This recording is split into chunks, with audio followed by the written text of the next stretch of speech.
So today we're going to be looking into the story of John Diggle and the brutal murders that he committed on the 1st of October 1825 in a place called Birtle cum Bamford. And Birtle cum Bamford is situated literally halfway between the town of Bury and a little village called Norden here in the northwest of England. Now this story, what is it, 196 years old, but it rivals that, I would say, of the Bill O'Jacks murders that took place near Saddleworth, also back in the, I think, mid 1800s. It was brutal in its barbarity in that Benjamin and his wife, who were both elderly, they were, yeah, I mean, I'd say they were wealthy for the time. Benjamin, he liked to look after his pennies. He had a lot of land here in Birtle. Well, I mean, we're in Ashworth at the moment, but Birtle, which is over in that direction. But he had quite a few acres of land, and he owned his own farmhouse. Now, on the evening of 1st of October 1825, there was a chap called John Chadwick who had visited the Cass's home, as he always did on a Saturday evening. And there, they were playing cards perhaps, they were reading stories, telling tales, talking about work, you know, drinking the odd shot of whiskey, odd shot of brandy. And John Chadwick left the Cass's house around 10 p.m. that evening. Now, outside it was wet and windy. It had been raining for pretty much, you know, all day. Fields were flooded, roads were blocked with floods. But he left his house just after 10 p.m. that evening. Now, what transpired later, like I said, it was just barbarity. It was pretty gruesome. And sometime between the hours of 10 and 12 that evening, a man by the name of John Diggle went to the Cass's house for the intention of robbing them. Now, the story kind of takes a sinister turn, if you will, in that the act was only discovered in the early hours, probably between 6 and 7 o'clock on the Sunday morning, when Joseph Cass turned up at his brother's house, Benjamin's, and he found the body of Benjamin slumped in a chair, his head laid back. Now, when he first went to the house, he thought they were both asleep. Alice was still sat in the chair, or the couch, that she was sat in on the evening when, obviously, John Chadwick was there. Benjamin was also sat in the same seat in which he was sat in when John Chadwick was there. So, basically, Joseph's gone over to his brother, and he's like tried to wake him up, and he's put his hand on his head. Not getting a reply, he's set back a bit, and he's looked at his hand, his left hand, and it's covered in blood. And that is when he realised that both Benjamin and Alice were both dead. Now, like I said, it was an absolutely horrific scene. There was blood on the walls, the couch, on the chair, and the seats that they were in, Benjamin and Alice. They were congealed. There was blood congealed everywhere. Now, when I said they were elderly, Benjamin was, I think he was he 75, something like that? I'll put the age down below. And his wife was a little bit older. I think she was 80. Maybe she was 75, he was 65. I'll put the ages down below, but they're both elderly. And they both lived together on their own. No children, no other family. So anyway, we're here now at Ashworth Chapel, or St James's Chapel, here in Ashworth, looking for the final resting place of both Benjamin and Alice. And they are somewhere in this grave, in this graveyard. Now what we'll do, we'll find them and we'll talk some more about the case shortly.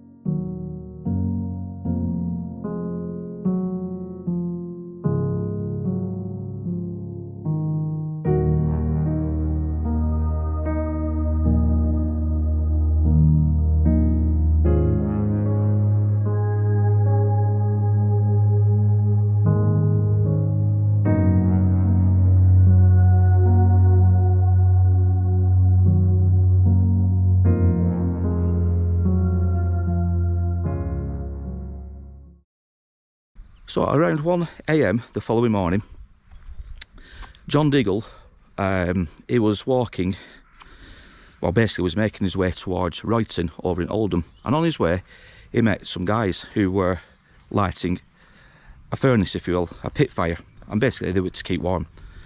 Now whilst we were there, he had 2 large sacks on him, which, as we now know, contained clothing. Now these, well, I should say the clothing that he was carrying, he tried to sell, he tried to offload to these people who were with, these strangers. And eventually he did sell, he sold 2 pairs of stockings. He sold shoes, he sold spectacles, he sold quite a bit to one guy in particular. Now, he went with this guy to a pub in Littleborough. They had a couple of drinks and then they both went their separate ways. Now, eventually, John Diggle ended up over in Royton, and again in another public house, but he got a little bit silly. He was dancing on tables, he was singing loudly, and he aroused the suspicions of the locals. Now, also, whilst there, again, he tried to offload some items of belongings that belonged to Benjamin Cass, the belongings that he'd stolen after he murdered them. Now, one guy decided to buy some items, and it was this guy that tried to, well, he did buy, I think it was a waistcoat and some other bits and bats, but he didn't have enough money. So he said to Diggle, I need to go back to my house and get the rest of the cash.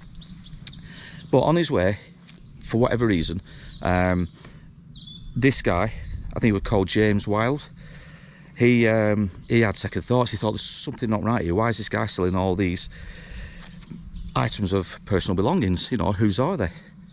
So what he did, he ended up changing his mind. He went back to the pub and he said to Diggle, look, I'll give you the clothes back, you give me my money back, but as a bit of a thank you, I'll buy you a couple of rounds of ale. So Diggle turned in and said, well look, keep the clothes, don't give me any more money, but just buy me the ale anyway. So that's what they did. Now, later on, Wilde, he left the pub and he went, you know, to head back home. But while he was doing so, he stopped off at a friend called Elizabeth Mellor, and he passed over the clothes and the items of personal belongings to her, and he told her the story. But by now, news had spread of the double murders that took place over in Birtle on the deaths of Benjamin and Alice. So Elizabeth, slightly concerned, the following morning she kept hold of these clothes and then she took them to the Royton police station, where she met a guy called John Chadwick, who was a constable at the time. So basically, John Chadwick left the police station and he went to speak to Diggle, who was in the public house, in another public house. He's arrested Diggle and he's took him in for questioning. Now, obviously, word got back to the police stations over in Bury. Now, he's took, obviously, Diggle back to Bury for further questioning, and whilst there, they found evidence of bloodstains on his shirt, on Diggle's shirt, and he's obviously questioned him about the personal belongings and the items. Now, Diggle at this time turned and said, okay, I had nothing to do with the murders, but I know a man who was, and that man was named Ralph Weston. Now, Ralph Weston was a known accomplice of Diggle's. You know, he was a friend of his. So anyway, about a week or so later, Weston was then arrested and taken in for questioning. But he had an alibi. He told the police that he had been with Diggle on the Thursday, Friday and the Saturday morning, on the Saturday of the events that took place.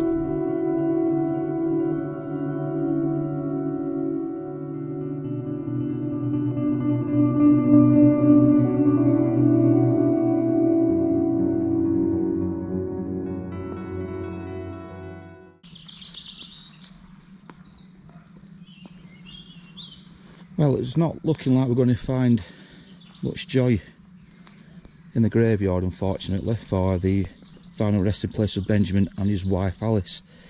We've literally looked at every single headstone, if you will, and all, obviously, the graves that are down there. But alas, it's going to be one of those which proves a bit futile, to be fair. Just can't seem to find the final resting place. We do have this now and again when we do these stories, when we come to look for, you know, the final resting place of these poor souls.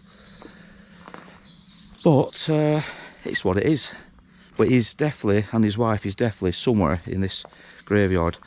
Now what we're going to do, I will tell you the story, the full story now, what happened once the bodies of Benjamin and Alice were found.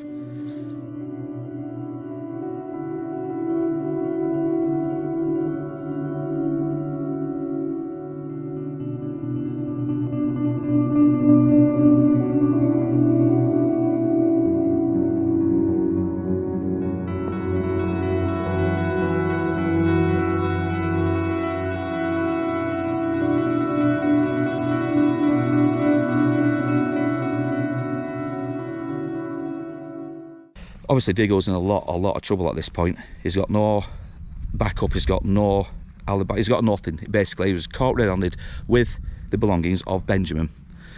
So anyway, a few weeks later, after the inquest, there was quite a few inquests, or quite a few inquiries. Diggle is obviously then charged with the murder, and he's then facing the courts at the Lancashire Assizes. Now, back in the day, the Lancaster Assizes were pretty mean. I mean, if you're found guilty of something serious of murder, you're going to be hung, and the hanging didn't take long, as in waiting. So basically he went through the whole routine, he went through the, you know, the evidence, everything went through. Now Diggle was found guilty of the murder of Benjamin and Alice, and this happened on the Friday. Now on the following Monday, so literally 3-4 days later, he would be hung for both murders. He was found guilty, was hung. But the strange thing is, when he was actually in prison, the Reverend came to see him, and he confessed. He actually confessed to murdering both Benjamin and Alice. But he said at the time it wasn't his idea. He was going to stay in a meadow. There was a meadow that was close by, somewhere in this direction. There was a meadow he was going to stay in, and he was going to wait for Ralph Weston to bring the clothing back, because it was Ralph who he tried to blame by saying he was going to go into the house and he was going to come out with something, or he would murder them.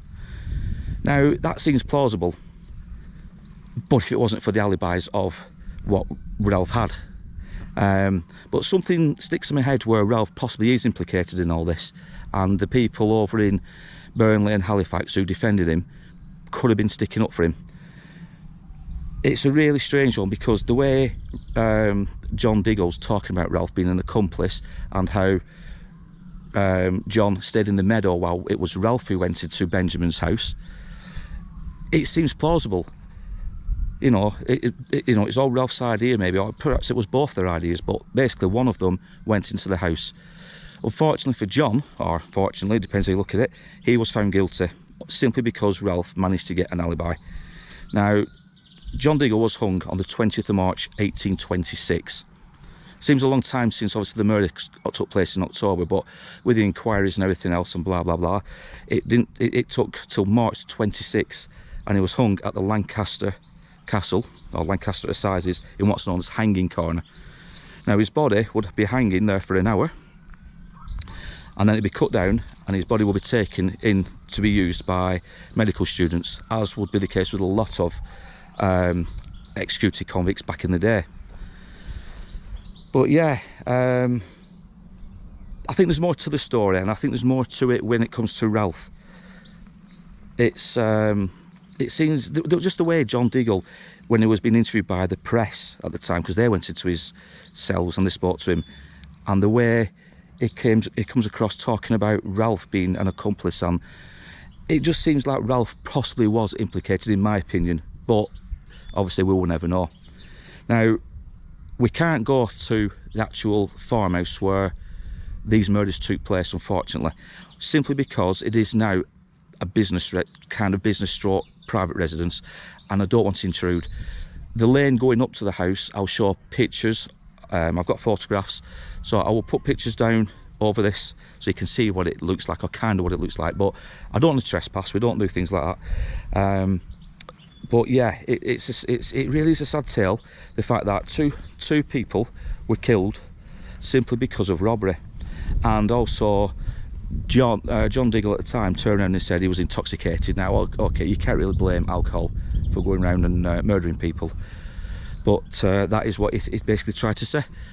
So yeah, unfortunately we've not found the actual final resting places, but we do know it's somewhere in this area.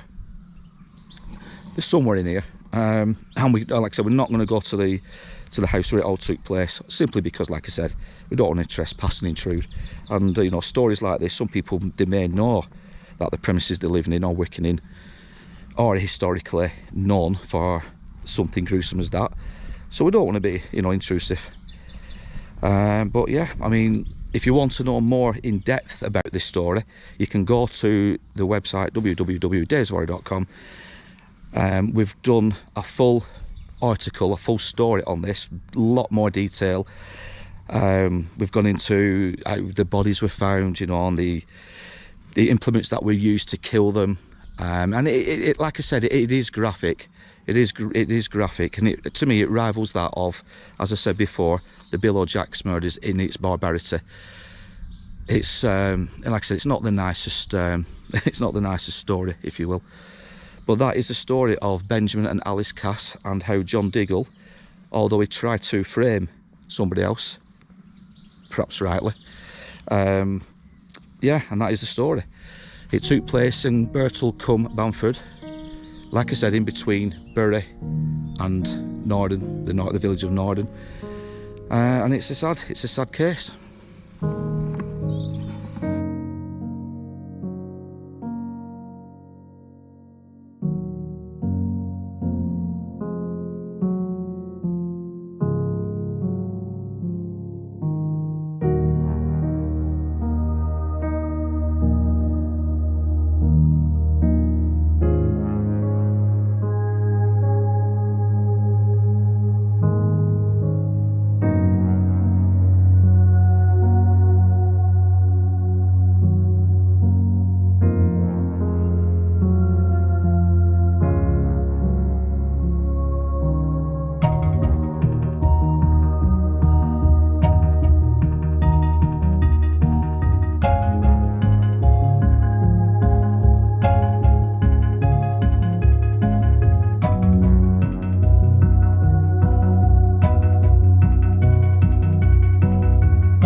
So don't forget, if you like these stories and you want to see more, don't forget to comment, subscribe, hit the like button down below.